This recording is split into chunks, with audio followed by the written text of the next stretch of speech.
So, andito pa rin tayo sa Pure Gold Taytay. So, ito na yung pangalawang hakot challenge natin ngayon.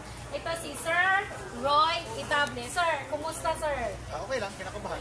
Kinakabahan, pero okay ka naman ngayon. Okay.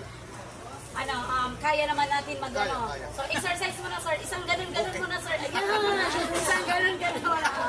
Okay na. So, yung mga chismosang frog natin dyan. Ayan.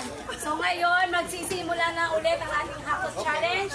In 1, sir, ganito, pag sinabi kong 1, 2, 3, may mahudyak na ganyan. Diyan ka pa muna magsisimula.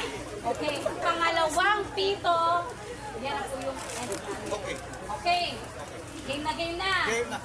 Okay. In 1, 2, 3, go!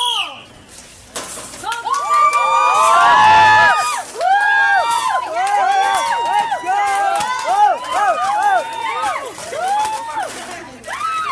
Ayan, ayan. Give pa sir! Go!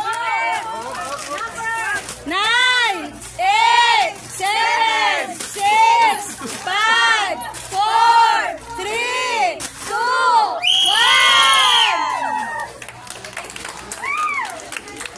1! Galing ah. Yumayanig yung gondola. Pakiramdam na kayo. Dahil kanina okay ka kayo. Anong pakiramdam na? Wala rin nervous ko. Inuwi mo muna, sir. Ngayon, anong masasabi mo, sir, kay Pure Gold? Sa Pure Gold, bungang-bunga. Always panalo. Yes! Dahil dyan, sir, uminom ka muna ng Okay. tubig. Ayan mga kasen, so isa naman po nasaksihan natin yung tagumpay sa kanyang negosyo, si Sir Roy Itable. Bye-bye!